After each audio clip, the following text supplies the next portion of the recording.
मेरे विषय में ही बोध करवाते हैं, मेरा कोई ना कोई वार्तालाप प्रारंभ कर देते हैं। क्यों? क्योंकि उनके प्राण ही मेरे में बसते हैं, तो इसीलिए ले दे करके इधर से उधर करके उनका सारा कुछ मेरी ही तरफ मिलेंगे तो वार्तालाप होगा। वार्तालाप होएगा तो उसमें कौन आएगा? जिसके लिए प्राण दिए हुए हैं, जहाँ प्राण बसते हैं। मच्चित्ता मद्गद प्राणा बोधयन्ते परस्परम कथ्यन्तश्च माम नित्यम। और उनका सब समय का ही यही वाला कृत्य होता है। कथ्यन्तश्च माम नित्यम, नित्य प्रति मेरी ही वार्ता को लेकर के ही वो एक दूसरे को बतलाते रहते हैं। तुष्यन्ति चा रमन्ति चा, और उसी में ही बड़े संतुष्ट होते हैं। और कोई वार्ता उनके समक्ष उपस्थित करने पर अथवा उपस्थित होने पर वो प्रसन्न नहीं हो पाते, वो उसमें रमते नहीं हैं। मजबूरी से अगर उनको कभी होना बैठना पड़े तो बैठते हैं अनमने मन से, किंतु उनको नहीं तो इस प्रकार से आनंद नहीं आता, उनको अच्छा नहीं लगता। ये श्री कृष्ण ने बोल दिया भगवद गीता में, और इसी को ही अनुवाद करते हुए लगभग श्रीला भक्ति विनोद ठाकुर जी ने अपने कीर्तन में कह दिया, वैष्णव संगीते मन आनंदित अनुक्षण सदा है कृष्ण पर संग। वैष्णव संगीते मन, वैष्णव के संग में जो मन है वो कैसा होता है? वैष्णव संगीते मन आनंदित अनुक्षण, क्षण प्रति क्षण वो आनंदित होता रहता है, आनंद को प्राप्त करता है। क्यों? वैष्णव संगीते मन आनंदित अनुक्षण सदा है कृष्ण पर संग। क्योंकि आनंदमय जो कृष्ण है, उन्हीं का प्रसंग, उन्हीं की वार्ता, उन्हीं की सेवा, उन्हीं को समझने की, उनके विषय में जानने की और उसका आस्वादन करने की अभिलाषा ही उनमें निरंतर विराजमान रहती है। भगवान है आनंदमय, भगवान दुखी वाली वस्तु नहीं है। दुख का उनमें लेश मात्र भी कदापि प्रवेश ही नहीं कर सकता। सुखमय वस्तु, आनंदमय वस्तु भगवान, इसलिए उनका प्रसंग जहां पर भी आता है वहां पर क्या हो जाता है? एकदम से आनंद की लहर जो है वो पूरी तरह से आकर के सभी को उसमें डुबो देती है। तो इसलिए भक्त जब एकत्रित हुए तो ये श्रीला प्रभुपाद जी के शिष्यगण, हमारे परम गुरुदेव श्रीला भक्ति रक्षक श्रीधर गोस्वामी महाराज इत्यादि, हमारे श्रीला भक्ति दयित माधव गोस्वामी महाराज, जिन भक्तों के सारे अभी हमने नाम सुने, इन सब के एकत्रित होने पर अपनी आप से विषय वार्ता जो है वो कैसी वाली होती है? बहुत उत्कृष्ट, बड़ी महत्वपूर्ण, बड़ी ही आनंद प्रदान करने वाली, पूर्ण रूप से जिसका केंद्र केवल भक्ति, भगवान की सेवा और गुरु पाद पद्म की प्रसन्नता, उनके विचार, वही सारा कुछ ही जहाँ पर आकर के उपस्थित होता है। ये प्रसंग हम लोगों ने 2 दिन पहले सुन लिया है। ऐसे तो श्रीला भक्ति विकास ऋषिकेश गोस्वामी महाराज जी की तिथि वाले दिन भी सुना था, उससे अगले दिन 1 दिन सुना ना 2 दिन सुना? 1 दिन तिथि वाला हुआ, उससे अगले दिन 1 दिन फिर ये वाला प्रसंग हम लोगों ने विस्तार से सुना था। दूसरा वाला माइक लेकर क्यों? रमणी मोहन प्रभु ने सुनी थी ये वाली कथा? प्रश्न बतलाओ कि क्या प्रश्न किया था श्रीला भक्ति विकास ऋषिकेश गोस्वामी महाराज जी ने?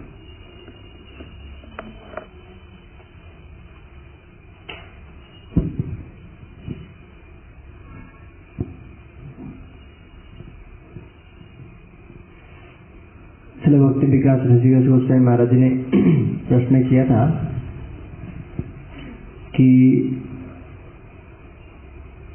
जो जीव है, जीव का स्वरूप के विषय में ही उन्होंने प्रश्न किया था कि वास्तविक रूप में सरल रूप से जो जीव का स्वरूप है वो क्या संग के माध्यम से परिवर्तन हो जाता है। जैसे एक कहावत है, जैसे करोगे रंग वैसे चढ़ेगा, जैसे करोगे संग वैसे चढ़ेगा रंग। तो उसी प्रकार कोई जीव अगर कोई नारायण के भक्तों के साथ संग करता है तो क्या वो नारायण का लोक में जाएगा, उसका स्वरूप नारायण के परिकर जैसा हो जाएगा। या अगर राम के भक्तों के संग करेगा, भगवान राम के भक्तों के संग, क्या उसका स्वरूप भगवान राम के परिकर जैसा हो जाएगा, या उसका स्वरूप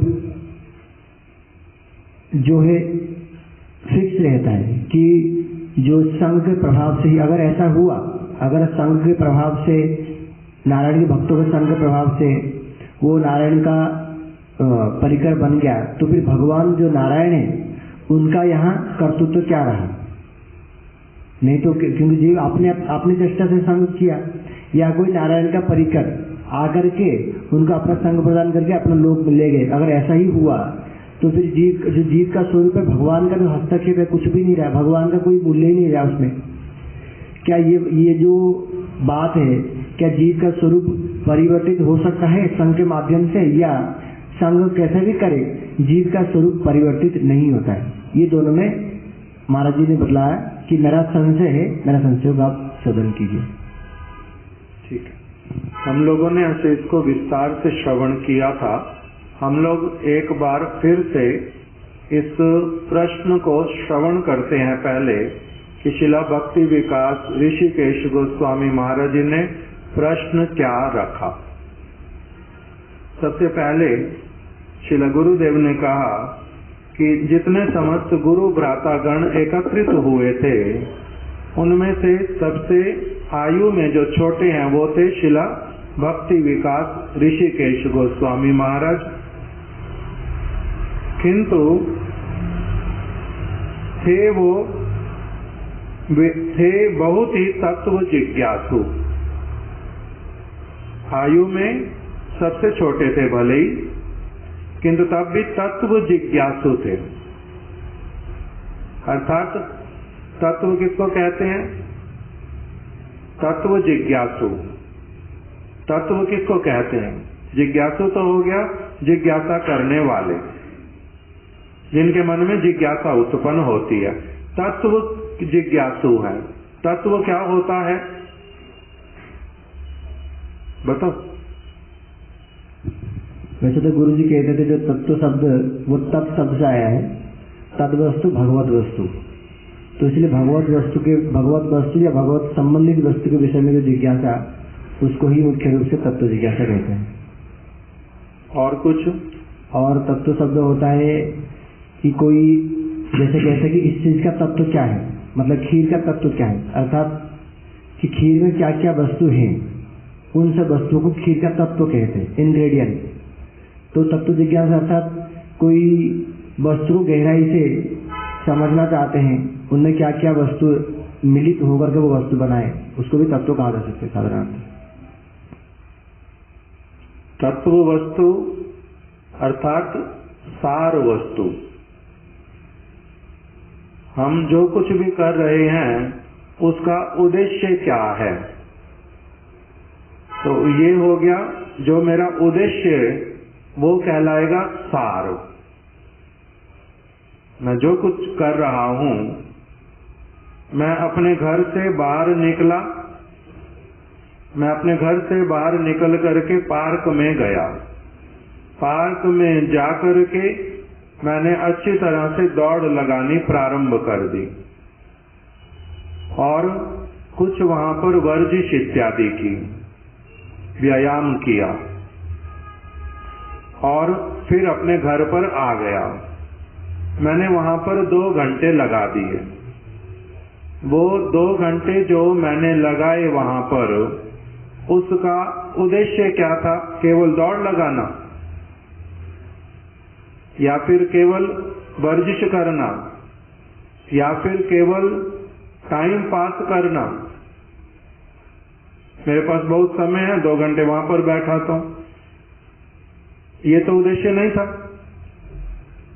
जो मैंने किया उसका सार क्या है, मैंने क्यों किया? वो अपने शरीर को स्वस्थ रखने के लिए मैंने वो कार्य किया। तो सार क्या हो गया, रिजल्ट क्या निकला? जैसे कीर्तन में बोलते हैं, अंत में निकला ये परिणाम, हरि से बड़ा हरि का नाम। तो परिणाम निकलना जो है, ये क्या होता है? ये है तत्व।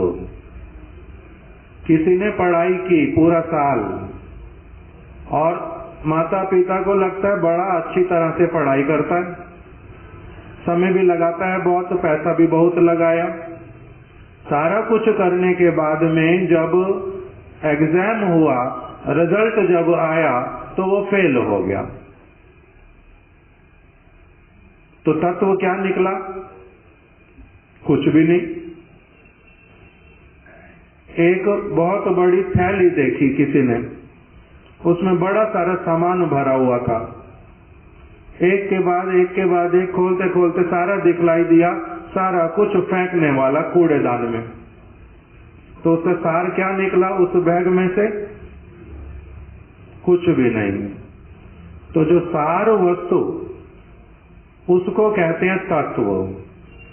और एक बात बोलते हैं कंक्लूजन, परिणाम, उसको कहते हैं तत्व वस्तु, परिणाम निकलना। तो इसी प्रकार से तत्व जिज्ञासु है, इसका अर्थ क्या है?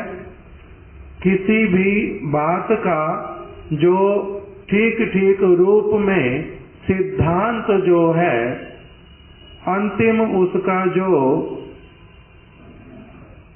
निष्कर्ष है, वो निकलना जो है, इसको कहते हैं तत्व। तो इसलिए उन्होंने तत्व जिज्ञासु थे, गुरुदेव बोल रहे हैं, शिला भक्ति विकास ऋषिकेश गोस्वामी महाराज, ये तत्व जिज्ञासु थे। उन्होंने नम्रता पूर्वक हाथ जोड़कर कहा, जीव स्वरूप के संबंध में मुझे बहुत दिनों से एक शंका है। किस संबंध में शंका? किस संबंध में बतलाई है? जीव के स्वरूप में, जीव स्वरूप में, स्वरूप के संबंध में, जीव का जो स्वरूप है उसके संबंध में मुझे बहुत दिनों से एक शंका है।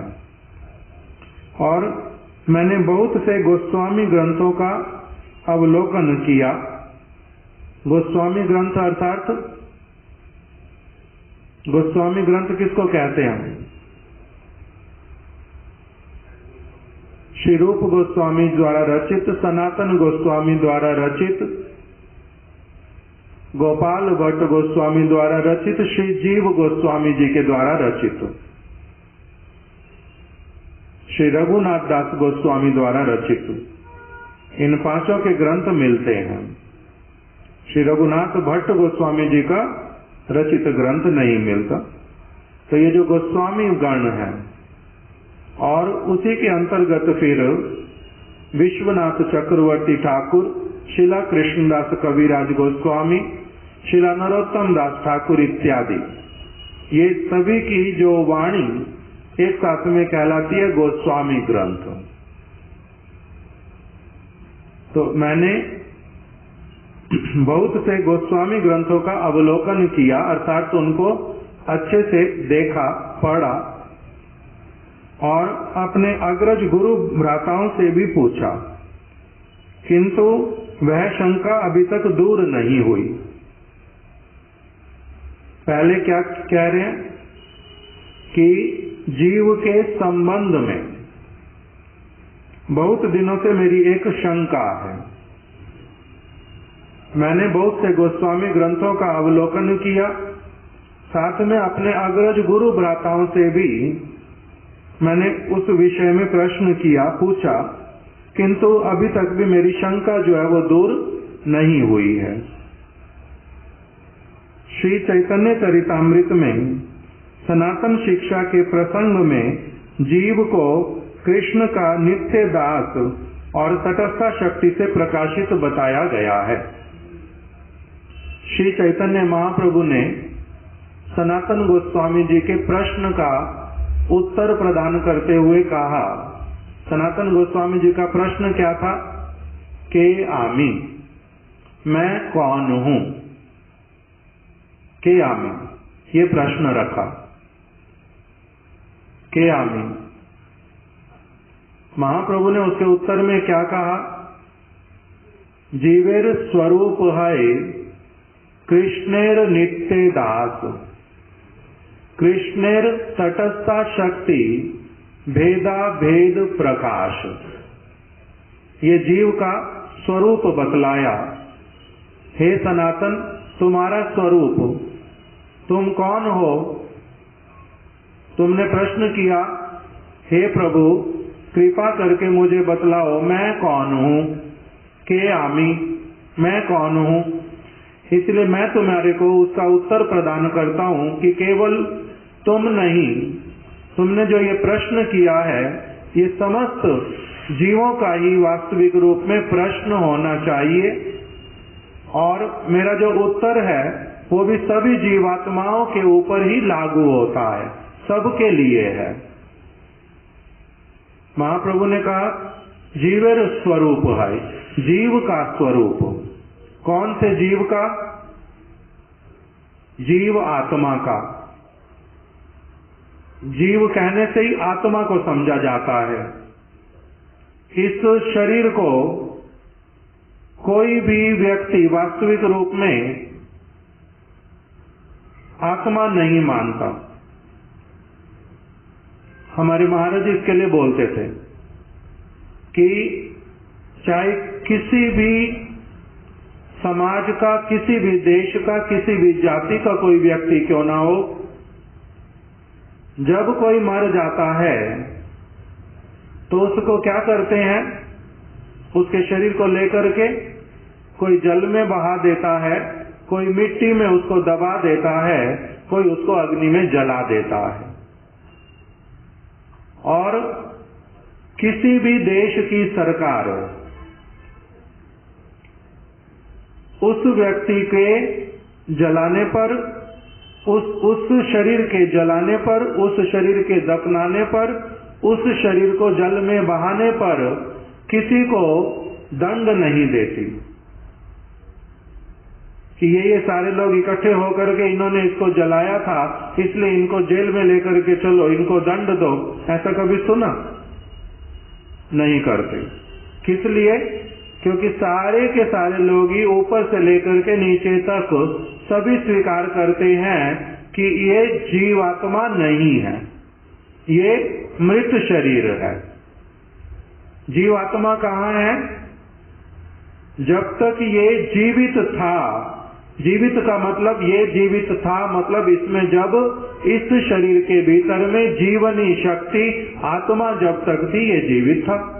उसके बाद में ये क्या है? अभी ये मृत है। इस शरीर को कोई भी वास्तविक रूप में जीव नहीं मानता, आत्मा को ही जीव मानते हैं। तो इसलिए उसी का सनातन गोस्वामी जी ने प्रश्न किया, जे वो आत्मा जो है वो के आमी, मैं कौन हूं? उस जीवात्मा का क्या परिचय है, क्या नाम है, किस चीज की बनी हुई होती है, कहां से आती है, ये सारा एक साथ में प्रश्न कर दिया। के आमी, मैं कौन हूं? तो इसका उत्तर जब चैतन्य महाप्रभु ने दिया तो उसमें उन्होंने कहा जीवेर स्वरूप है कृष्णेर नित्य दास। जीव का स्वरूप जो है वो क्या है? कृष्ण का नित्य दास है। जैसे किसी भी व्यक्ति के हाथ का स्वरूप क्या है? किसी भी, हमारा मान लो कि हमारे हाथ का स्वरूप क्या है? वो हमारे कंधे से बाहर निकल रहा है, उसका आकार लंबा है उसमें 5 अंगुलियां हैं, उन अंगुलियों के ऊपर नाखून है, उन अंगुलियों में जोड़ है, हाथ में भी जोड़ है। ये जिस चीज से बना हुआ है वो क्या है? वही अंग प्रत्यंग। जैसे और शरीर में कुछ हड्डी है, इसमें भी हड्डी है, किंतु उसका आकार इत्यादि अलग है। इसमें भी चेतनता है।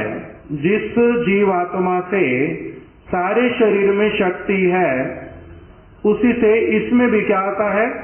संचार होता है शक्ति का। ये कंधे से जुड़ा हुआ है। इससे अगर इसको अलग हटा देंगे तो ये क्या हो जाएगा? मृत हो जाएगा, इससे अलग हटते ही। तो इसका आकार क्या है, किस चीज का बना हुआ है, और ये क्या करता है? अंग शरीर में से ही निकला है, शरीर का ही एक अंग है, और शरीर के लिए क्या करता है? आवश्यकता पड़ने पर अपने आप से ही जो इसके द्वारा काम संभव होता है वो इसके द्वारा सारा करा लिया जाता है। इस प्रकार से ये हाथ का गुण, हाथ का स्वरूप, हाथ का गठन, ये सारा एक साथ में मिल करके क्या कहलाता है? स्वरूप। इसका स्वरूप क्या है? अगर इसको हाथ से अलग कर दें ये मर जाएगा। इसी प्रकार से जीव आत्मा का जो स्वरूप है वो क्या है? जीवेर स्वरूप है कृष्णर नित्य दास। जीव स्वरूपता कृष्ण का नित्य दास है।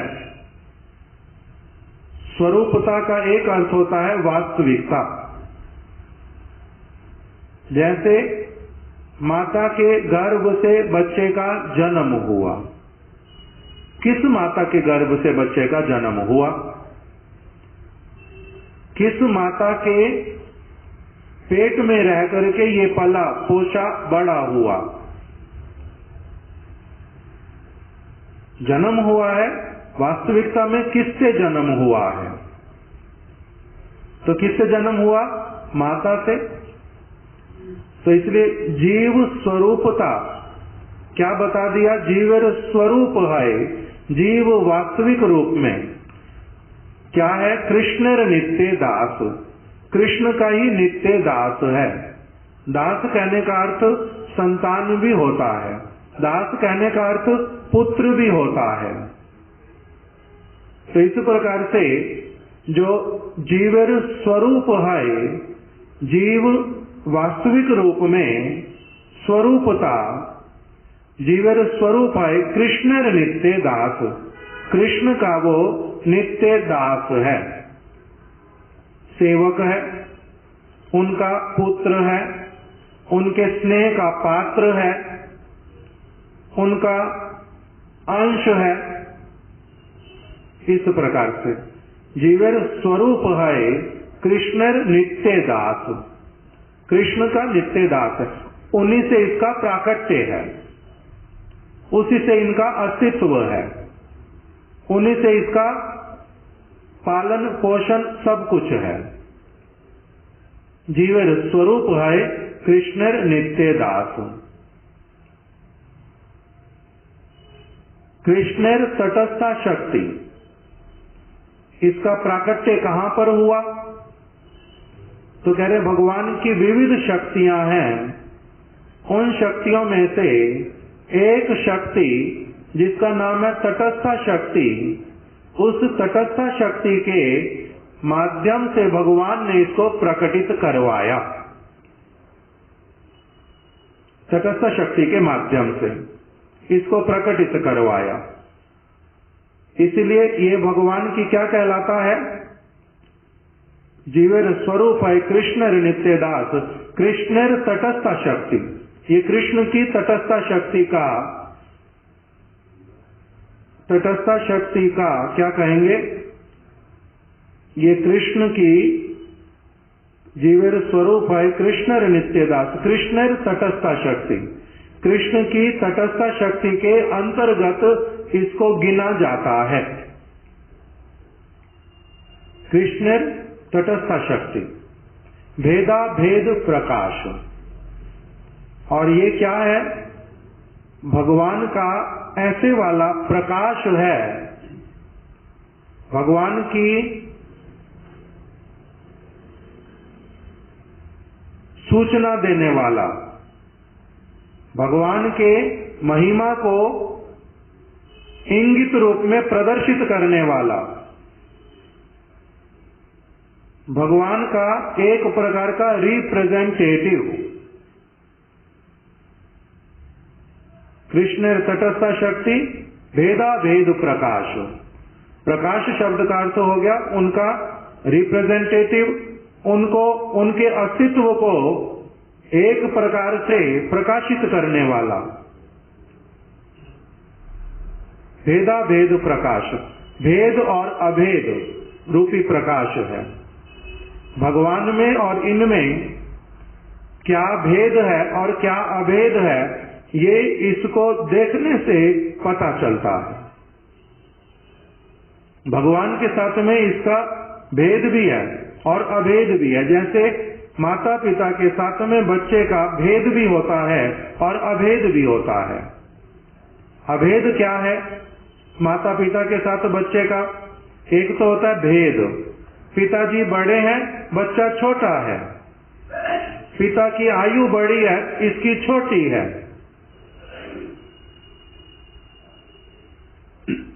और अभेद क्या है पिता और इसमें? एक तो हो गया कि ये उनका पुत्र है और दोनों के बीच में बड़ा प्रेम है। और क्या, वो भी जीवित है, ये भी जीवित है, वो भी मनुष्य है इसीलिए ये भी मनुष्य है। और इसके रक्त के भीतर में, इसकी क्रियाओं में बहुत कुछ प्रकटित होता है कि ये उन्हीं की संतान है। आजकल तो रक्त परीक्षा करके, डीएनए टेस्ट करके बहुत सारी चीजें अपने आप उससे पता चल जाती कि ये किसकी संतान है। तो वो अगर चीज एक ही अगर दोनों में नहीं होती तो पकड़ा कैसे जाता ये चीज, पहचान में आता कैसे? तो उसमें क्या है, अभेद भी है। इसलिए कभी कभी कोई किसी को जब डायबिटिक हो गया, ब्लड प्रेशर हो गया, डॉक्टर के पास जाने से वो पूछता है कि आपके माता पिता में से किसी को डायबिटिक तो नहीं है, किसी को ब्लड प्रेशर तो नहीं है, किसी तुम्हारे माता पिता में से किसी को ये तो नहीं है। या माता पिता मतलब कहने से एक तरफ माता और फिर नाना नानी, उस परिवार में तो किसी का ऐसा कुछ नहीं है। और फिर तुम्हारे माता पिता कहने से पिता के परिवार वाले, दादा दादी इत्यादि, इनमें से तो किसी को कुछ नहीं है ऐसे वाला। क्यों? क्योंकि वहां से चीजें जो हैं, इसको क्या बोलते हैं इंग्लिश में? जेनेटिक, अर्थात माता पिता से और कुल से आने वाली चीजें जो शरीर के भीतर में अपनी आप से आ जाती हैं, अच्छी वाली भी बुरी वाली भी, जिनको हम देख भी नहीं पाते किंतु है पड़ी, आती है वहां से। तो वो क्या होता है? अभेद। भेद है, मैं उनसे अलग हूं, मेरी नाना नानी अलग है, मैं अलग हूं, वो कहीं रहते हैं, मैं कहीं रहता हूं। कभी कभी कहते हैं कि एक चीज 5 जनरेशन पहले किसी को थी, 4 जनरेशन में वो आई नहीं, 5वें जनरेशन में वो पकड़ी गई। तो कहां से आई? कैरी करके, जनरेशन आफ्टर जनरेशन। तो उसके भीतर में रहती है वो वस्तु। तो इसीलिए इसी प्रकार से भगवान के साथ में जीव आत्मा का नित्य संबंध है। अब उसमें एक तरह से क्या हो गया, हमारा उनसे प्राकट्य, उनकी इच्छा से, उनकी तटस्थ शक्ति से हमारा प्राकट्य होने पर भी, हम उनसे अलग दिखलाई देने पर भी हम उनसे अलग नहीं भी हैं। हम जुड़े हुए, ऐसी चीज से जुड़े हुए हैं जो कि दिखाई भी नहीं दे रही। सूर्य और सूर्य की किरण वो एक दूसरे के साथ में जुड़े हुए हैं। सूर्य उदित होता है, सूर्य की किरणें साथ साथ में क्या करती हैं? प्रकाशित होती हैं, यहां दिखाई देती हैं। तो सूर्य भी है और सूर्य की किरणें भी हैं। सूर्य अगर ना हो तो किरणें होंगी, सूर्य अगर ना हो तो किरणें होंगी नहीं होंगी। किरणों का अस्तित्व किसके ऊपर निर्भर कर रहा है? पूरी तरह से सूर्य के ऊपर। और उस सूर्य में से कितनी किरणें निकलती हैं? अनंत, उसकी कोई गणना नहीं कर सकता। उसी प्रकार से भगवान सूर्य सम, भगवान सूर्य के समान है और उन्हीं में से अनेकों अनेकों जीवात्माएं प्रकटित होती हैं। उन्हीं के अस्तित्व से इनका अस्तित्व है। अब वही सूर्य की किरणें जो हैं उसको क्या कर लिया जाता है? पकड़ करके अलग भी रख सकते हैं। उनको रखते हैं ना, नहीं रखते? जो सोलर सिस्टम ये क्या करता है? उसी की चीज को कैच करके अपने पास में रखता है और बाद में फिर जिस तरह से उससे प्रकाश चाहिए उसको वो प्रदान करता है। उसी प्रकार से हम लोगों का संबंध तो नित्य वाला है और बाहरी रूप में जैसे माता के गर्भ से बच्चा आ गया, उसमें नाड़ी छेदन हो गया, इसका अलग अस्तित्व दिखलाई देता, उनका अलग अस्तित्व दिखलाई देता। अलग अस्तित्व होने पर भी इस बालक की बहुत सारी चीजें बिल्कुल वही होंगी जो उनकी होंगी। क्यों? क्योंकि जन्म कहाँ से है? वहीं से है। पिता के साथ में शुक्र का संबंध होने से वो वाले गुणों भी साथ में आते हैं, क्योंकि प्रतिफलित तो होता है माता और पिता के संग से। जैसे ये चीजें कैरी करती हैं उसी प्रकार से उसका क्या आता है? भगवान से भी इसी प्रकार से उसका भेद और अभेद दोनों रहते हैं। भेद भी है, अलग भी दिखलाई देता है अस्तित्व में, किंतु फिर अभेद भी है।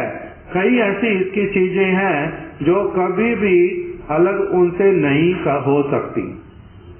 जैसे वो ऐसे भेद क्या है? पहले भेद क्या है बताओ? जैसे जीवात्मा का भगवान से बताया जैव धर्म में, भगवान विभु चैतन्य है, जीव अणु चैतन्य है। चैतन्य मतलब जिसमें चेतनता है, प्राण है, जीवित रहता है। भगवान क्या है? विभु चैतन्य। उनकी चेतनता बड़ी विकसित। क्यों? क्योंकि वो कौन है? स्रोत है सब चीज के। और जीव क्या है? अणु चैतन्य। और भगवान मायाधीश है, अर्थात माया के अधीश्वर, माया के मालिक, और जीव मायाधीन अर्थात माया के अंडर रहने वाला ना। नहीं, माया के अधीन मतलब माया के द्वारा बंधने योग्य ना। इन्होंने जो बोला वो ठीक है। अभी जीव का दूसरा एक पहला बताया था, भगवान है विभु चैतन्य और जीव है अणु चैतन्य। दूसरा इन्होंने बताया भगवान है मायाधीश और जो जीव आत्मा है वो क्या है? माया वश योग्य। जीव आत्मा माया, भगवान तो है माया के ईश्वर, माया को कंट्रोल करके रखने वाले, माया के प्रभु, माया को अपने अनुसार चलाने वाले, सारा कुछ अपने अनुसार करते हैं। वो माया उनके ऊपर कभी भी एक क्षण के लिए भी वो उनका अपना प्रभुत्व उनके ऊपर नहीं जमा सकती। क्यों? क्योंकि वो कौन है? मायाधीश। और जीव आत्मा जो है वो क्या है? माया वश योग्य।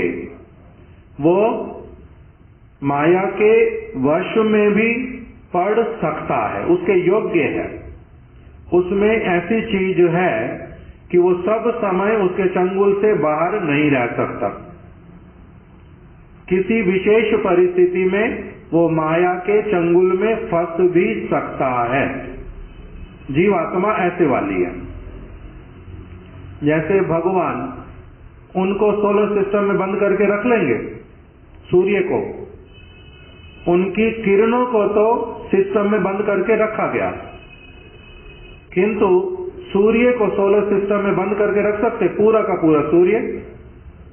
वो टेक्नोलॉजी नहीं आ सकती कभी भी। इसी प्रकार से भगवान जो है वो तो कौन है? माया के अधीश्वर, और जीवात्मा जो है वो माया वश योग्य। कभी अगर किसी विशेष परिस्थिति में वो माया के वश में आ भी सकती है। और भगवान है सर्वतंत्र स्वतंत्र, भगवान है सर्वतंत्र स्वतंत्र, और जीवात्मा भगवत परतंत्र स्वतंत्र। भगवत परतंत्र स्वतंत्र। भगवान को क्या कहा? सर्वतंत्र स्वतंत्र। सर्वतंत्र स्वतंत्र। सर्वतंत्र क्या होता है? स्वतंत्र तो समझ आया। स्वतंत्र मतलब पूरी तरह से इंडिपेंडेंट, किसी के ऊपर भी निर्भर नहीं, पूर्ण रूप में अपना अस्तित्व उनका जो है अपने आप में वो बजाय रख सकते हैं। पूरी तरह से उनको किसी की कोई चीज नहीं चाहिए, पूर्ण स्वतंत्र है। किंतु सर्वतंत्र स्वतंत्र क्या होता है? ये बहुत बार हमारे ग्रंथ में लिखा हुआ आता है, सर्वतंत्र स्वतंत्र। सर्वतंत्र क्या होता है? वैसे तंत्र का अर्थ ये होता है जैसे शासन या नियमावली, जैसे गणतंत्र व्यवस्था। जैसे हमारा भारत है गणतंत्र, मतलब जो लोगों के द्वारा शासित होने वाला, लोगों के मत के अनुसार इसका सारा चीज चलता है, इसे बोलते हैं लोकतंत्र। तंत्र का मतलब होता है व्यवस्था। तो इसलिए भगवान कहते हैं सर्वतंत्र, जितनी भी प्रकार की व्यवस्थाएं, उन सबसे ऊपर, उन सबसे अलग, वो उन सब चीजों के लिए बाध्य नहीं है कि उनको पालन करना पड़ेगा। जैसे राष्ट्रपति भारत का, उसको एक क्या विशेष अधिकार प्राप्त है? Lower court, higher court, supreme court किसी के विषय में कोई भी निर्णय दे देगी, इसको फांसी होएगी। किंतु राष्ट्रपति जो है वो कैसे हैं? सर्वतंत्र स्वतंत्र। जितनी भी प्रकार की न्यायालय है, व्यवस्था है, कोई भी उसमें क्यों नहीं है, कोई कुछ भी क्यों नहीं कह रहा, किसी ने कोई भी निर्णय क्यों ना किया हो, वो उस निर्णय से ऊपर है, वो उसको बदल सकते हैं। सर्वतंत्र स्वतंत्र, उनको कोई प्रश्न नहीं कर सकता कि आपने इस व्यक्ति को फांसी होनी थी, इसने इतना भूल की, ये किया, ये किया, ये किया, आप इसको किस तरह से फिर कह रहे हैं कि इनको फांसी नहीं होएगी? ये प्रश्न जहां पर नहीं उठता, जिस व्यक्ति के ऊपर कोई भी व्यवस्था का नियम जो है वो लागू नहीं होता, उसको क्या कहते हैं? सर्वतंत्र स्वतंत्र। सब प्रकार के तंत्रों, व्यवस्थाओं से ऊपर उठे हुए जो व्यक्ति हैं। और जीवात्मा कैसी है? ये तो हो गए भगवान, उन्होंने ही अलग अलग व्यवस्थाएं दी इस जीवात्मा को रहने के लिए। बहुत कुछ बनाया, ब्रह्मांड बनाए, माइक ब्रह्मांड बनाए, वैकुंठ में कितने प्रकोष्ठ बनाए, बहुत कुछ ही है। उसमें सूर्य उदित होते हैं, चंद्र आते हैं, ऋतुएं आती है, कितने ही तंत्र हैं। जल देवता के, सूर्य देवता के, वरुण देवता के, अलग अलग पृथ्वी के, अग्नि देवता के, बहुत सारे तंत्र हैं अलग अलग। उनमें भगवान जो है वो तो कैसे हैं? सर्वतंत्र स्वतंत्र। और जीवात्मा जो है वो कैसी है? वो भगवत परतंत्र स्वतंत्र। भगवत परतंत्र स्वतंत्र। हम लोग भारत के नागरिक हैं, स्वतंत्र भारत के नागरिक हैं या नहीं हैं? और हम लोग भी स्वतंत्र हैं या नहीं है? हम लिमिटेड स्वतंत्रता वाले हैं, पूर्ण स्वतंत्रता हमें नहीं मिली हुई, लिमिटेड स्वतंत्रता है हमारी। हम लोग कुछ भी खा सकते हैं, कुछ भी पहन सकते हैं, कहीं पर भी रह सकते हैं, आ जा सकते हैं। उसके लिए जो नियम है पालन करने पड़ते। आ जा सकते हो, किंतु ट्रेन का किराया देना पड़ेगा, फ्लाइट का देना पड़ेगा ना? नहीं, मैं किराया क्यों दूं? मैं तो स्वतंत्र हूं, मेरी इच्छा नहीं है देने की, मैं नहीं दूंगा। तो लेकर के जाएंगे? तब तो लेकर नहीं जाएंगे। तो मैं कैसा हो गया? स्वतंत्र तो हूं, कहीं भी जा सकता हूं, किंतु साथ ही साथ में क्या हूं? कुछ जो तंत्र है, व्यवस्थाएं हैं, उसके अंतर्गत मैं परतंत्र भी हूं, बंधा हुआ हूं। मैं किसी की जमीन को नहीं हथिया सकता। मैं किसी की बेटी को पकड़ करके मेरी जो इच्छा उसको अपने साथ में रखना और जैसा व्यवहार करना वो मैं नहीं कर सकता। नहीं तो क्या होगा? दंडित होऊंगा। अगर मेरी स्वतंत्रता जितनी मुझे मिली है उससे ज्यादा अगर मैं व्यवहार करूंगा, कुछ और करने जाऊंगा, तो क्या होगा? मैं दंडित होऊंगा। तो इसलिए जीव आत्मा जो है वो कैसी वाली है?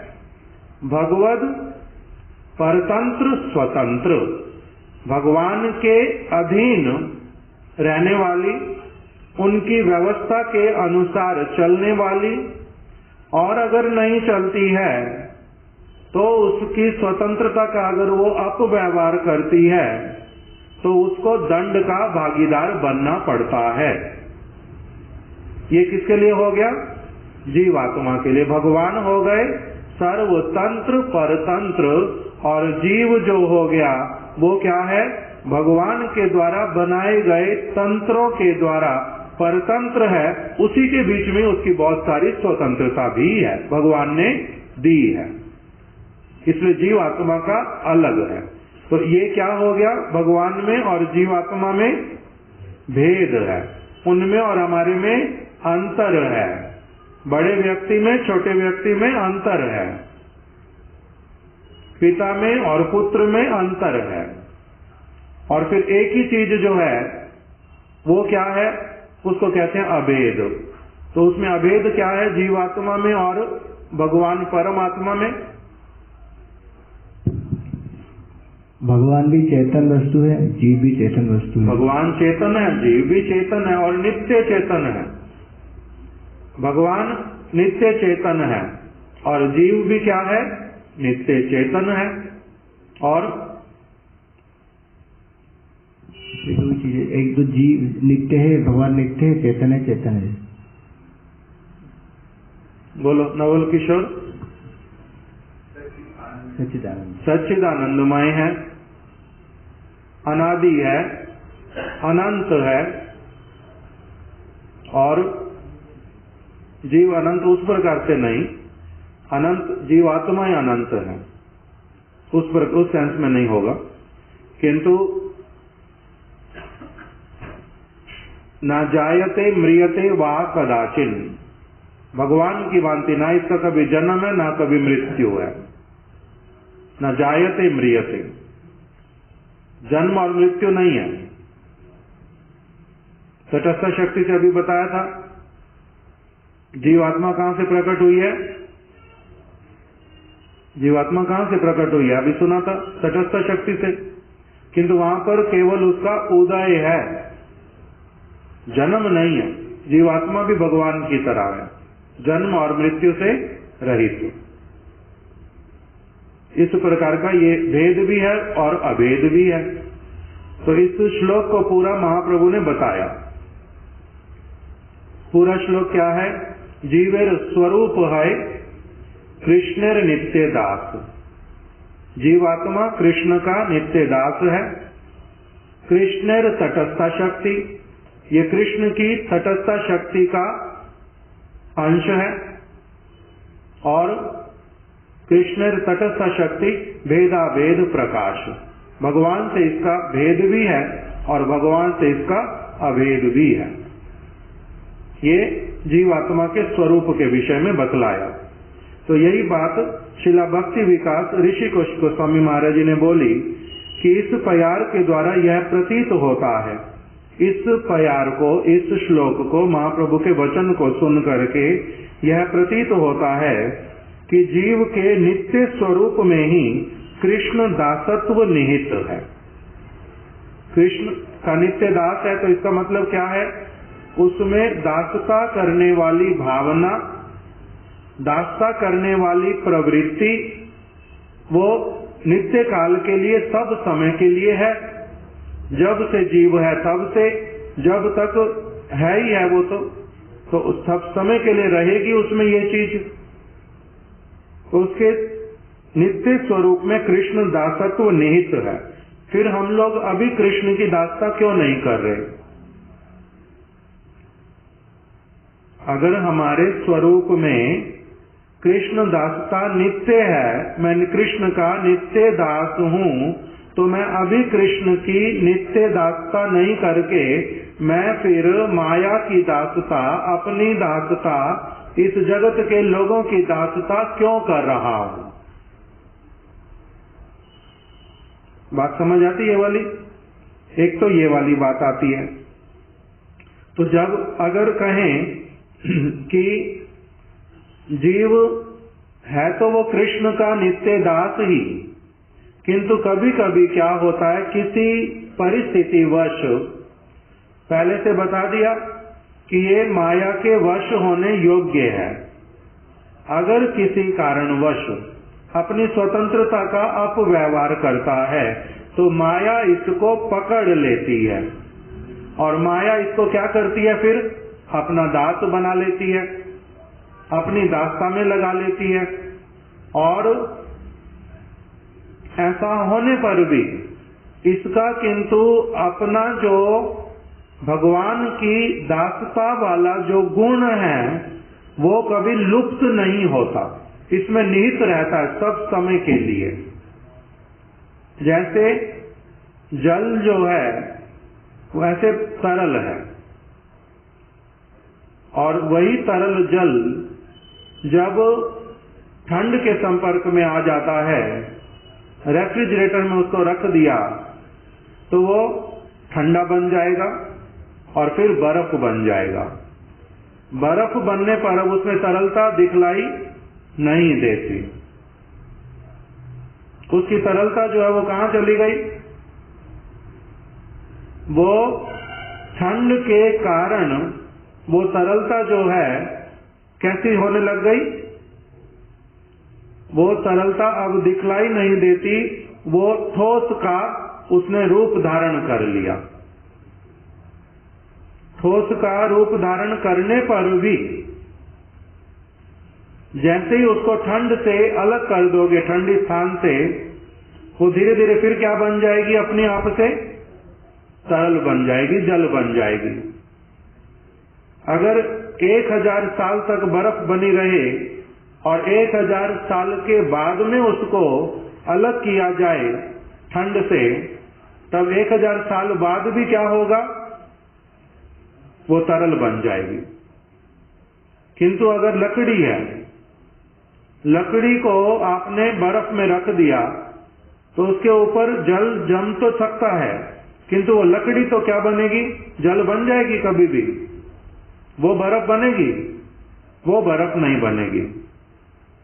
और उसको निकाल देने पर वो क्या तरल बनेगी? वो तरल नहीं बनेगी। क्यों? क्योंकि वो क्या है? लकड़ी है।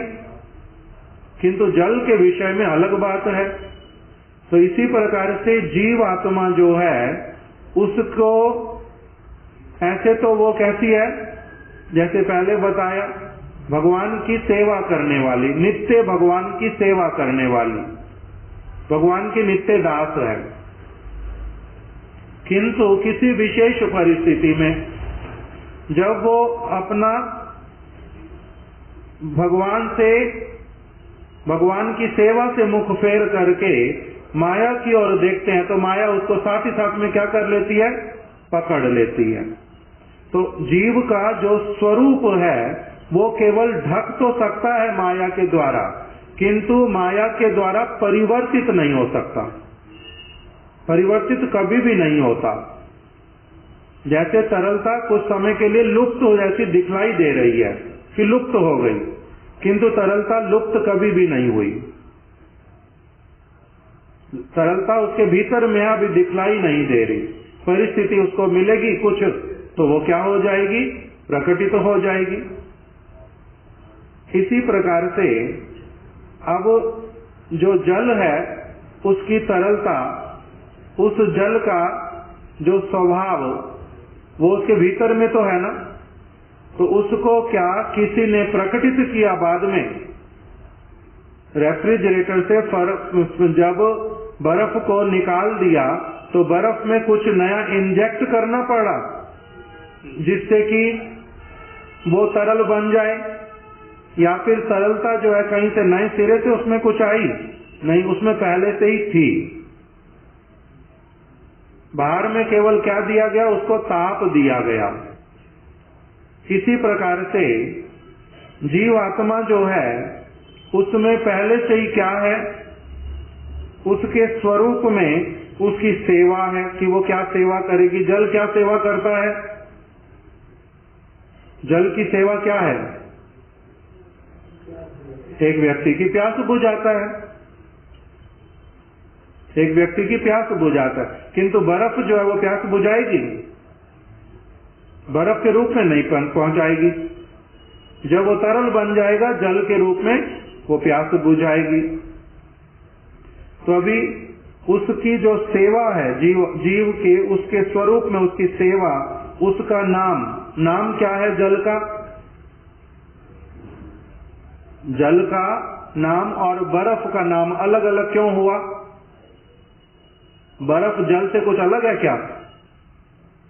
बर्फ क्या है तो जल ही, किंतु ठोस बन गई है किसी परिस्थिति में, इसलिए उसका नाम बदल गया, किंतु उसका वास्तविक नाम क्या है? जल है, उसका वास्तविक नाम जल है। इसी प्रकार से माया के चंगुल में फंसने के कारण मेरा नाम भी परिवर्तित हो जाता है, किंतु नाम परिवर्तित होना एक अलग बात, किंतु मेरा एक वास्तविक नाम तो है ना। जैसे जल का है उसी तरह से प्रत्येक जीवात्मा का एक नाम भी है, अभी भले ही नहीं पता। तो उस जीव के स्वरूप में उसकी सेवा, उसका नाम, उसका रूप, जल का अपना रूप है कुछ या नहीं है? जल का अपना रूप है, इसीलिए उसको देखने से हम क्या कहते हैं, ये तो पानी है, दूध थोड़ा ना, ये पानी है, ये दूध है। कोई दूध और पानी को अलग अलग कैसे कर पाते हैं हम? उनके स्वरूप को देख के। वो अलग है दिखने में, ये अलग है दिखने में, इसका रूप अलग, उसका रूप अलग। तो उसी प्रकार से कोई जल ऐसा होता है दिखने में बिल्कुल जल, किंतु एक को बोलते हैं हार्ड वाटर, एक को बोलते हैं सॉफ्ट वाटर। जल एक जैसा दिखाई देने पर भी उसको फिर जब पी करके देखते हैं तब उसके द्वारा बताते हैं फिर ये कौन सा है, ये हार्ड वाटर है, ये सॉफ्ट है। हिंदी में क्या कहते हैं?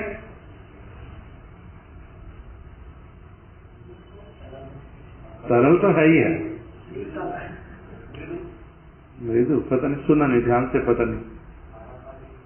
खारा पानी तो बोलते हैं, फिल्टर अलग ठीक है, जैसा भी हो।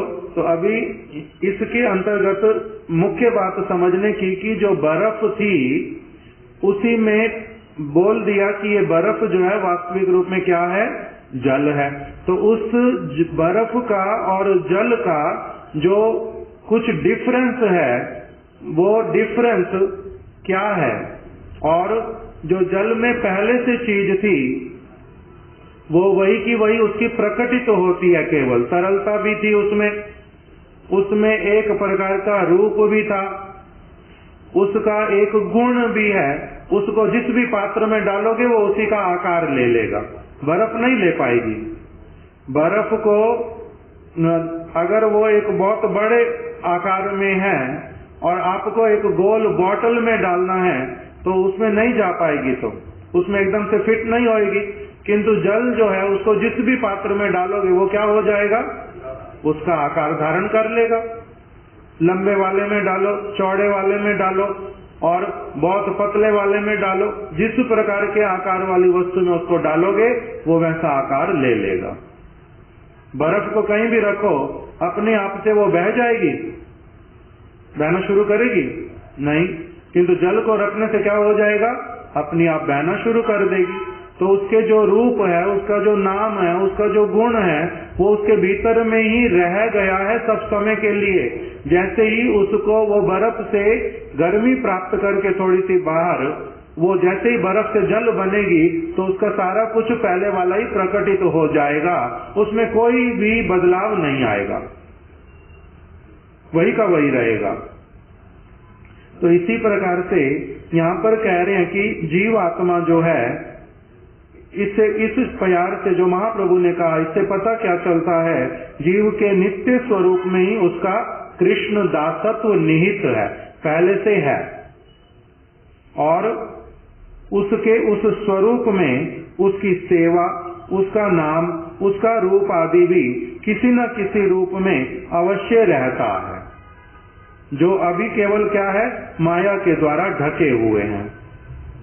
मेरा नाम, मेरा रूप, मेरी सेवा, वो सारा अभी ढका हुआ है, किंतु भीतर में निहित है। दूसरी ओर वह तटस्था शक्ति का परिणाम है, जीवात्मा तटस्था शक्ति का परिणाम है, अतः उसका स्वरूप भी तटस्थ होना चाहिए। तटस्थ होना चाहिए का मतलब परिवर्तित हो जाना चाहिए। तटस्थ का, तट का मतलब क्या होता है, तटस्था अथवा तट किसको कहते हैं? तट जो है परिवर्तनशील वस्तु है, तट परिवर्तनशील वस्तु है। एक सरोवर है, उसके 4 तट हैं, उस सरोवर को चारों ओर से लोगों ने बड़े अच्छी तरह से खोदते खोदते उसका आकार बहुत बड़ा कर दिया। उसका तट बदल गया अब या नहीं बदला? तट बदल गया या नहीं बदला? बदल गया। और किसी समय क्या हुआ कि एक सरोवर बहुत बड़ा था, उसको मिट्टी भर भर के उसको क्या कर दिया, छोटा कर दिया। हमारे नवद्वीप मठ में, श्री केशव जी गौड़िया मठ नवद्वीप में, वहां पर जो पहले हमारा अपना मठ था, उसके साथ में ही एक बहुत बड़ा तालाब था, पोखर था, बहुत बड़ा था। उस जगह को मठ ने खरीद लिया। अब उसको धीरे धीरे क्या किया, भर दिया। भरते भरते पहले कम भरा, भरते भरते अब क्या बना दिया, पूरा भर दिया उसको। जमीन अब किसी को ये पता भी नहीं चलता कि यहाँ पर पहले तालाब था। तो अब जो उसका तट परिवर्तित होना या तट का पूरी तरह से लुप्त हो जाना संभव है। तो अभी कह रहे हैं, जबकि इस जगह महाप्रभु ने जब बोल दिया कि कृष्णेर तटस्था शक्ति, तो इससे क्या पता चलता है कि जीव तटस्था शक्ति का परिणाम है, अतः उसका स्वरूप जो है वो भी तटस्थ होना चाहिए, परिवर्तनशील होना चाहिए। पहले क्या बताया, जीवेर स्वरूप है कृष्णेर नित्य दास, उसका वो कृष्ण का नित्य दास है, नित्य दास था, नित्य दास है, नित्य दास रहेगा। उसमें कभी परिवर्तन नहीं होगा, उसमें कभी परिवर्तन नहीं होगा। भले ही वो कितने समय तक भी माया से ढका हुआ रह जाए, किंतु जैसे ही माया हटेगी तो अपनी आप से उसका वो स्वरूप जो पहले से उसमें निहित था वो प्रकटित हो जाएगा। बर्फ और जल वाले उदाहरण से हमने उसको समझ लिया। उससे ये तो समझ आता है कि नित्य क्या है, कृष्ण का दास है, उसी में ही उसका नित्य दास वाला नाम, नित्य दास वाला रूप, नित्य दास वाले गुण, ये सारा कुछ है और वो क्या होगा, प्रकटित हो जाएगा। बर्फ को गर्मी मिली, उससे क्या हो जाएगा, वो प्रकटित हो जाएगा।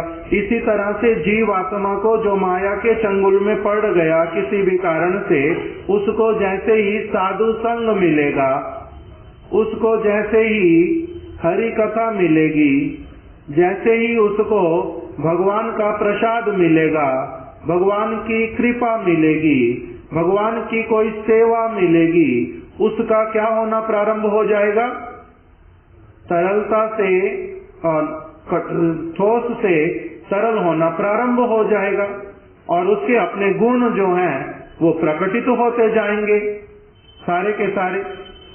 वहां तो क्या बतला दिया था कि जीव का स्वरूप अपरिवर्तनीय है, ढक सकता है किंतु परिवर्तन नहीं हो सकता। उसी में जो उसका पहले से नाम है, रूप है, गुण है, वो क्या हो जाएगा, प्रकटित हो जाएगा। किंतु दूसरा जो शब्द आया कि कृष्णेर तटस्था शक्ति, वो कृष्ण की तटस्था शक्ति से ही उत्पन्न हुआ है, तटस्था शक्ति का परिणाम है, अतः उसका स्वरूप भी कैसा होना चाहिए, तटस्थ होना चाहिए।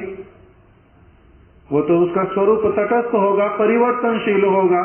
जैसे उदाहरण से सुना अभी क्या, तालाब वाला, तालाब का तट जो है वो बदल दिया पूरी तरह से। कभी वो तालाब का तट छोटा हो जाता है, कभी बड़ा हो जाता है, कभी कभी रहता ही नहीं है और कभी कभी नया भी बन जाता है। ये सारा कुछ वहां, ये दूसरी बात आ जाती है। तो इसमें बोल रहे हैं कि ये दो चीजें मन में आती हैं, गुरु कृष्ण प्रसादे पाए भक्ति लता बीज। अब ये तीसरी बात बोलनी शुरू की है।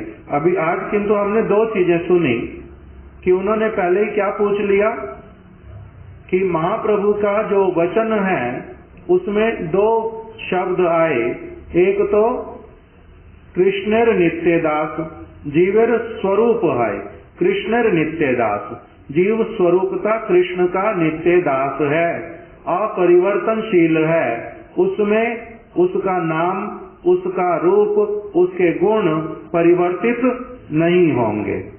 और दूसरा वाला शब्द जो है उसमें क्या बोल दिया, कृष्णेर तटस्था शक्ति, ये कृष्ण की तटस्था शक्ति का परिणाम है।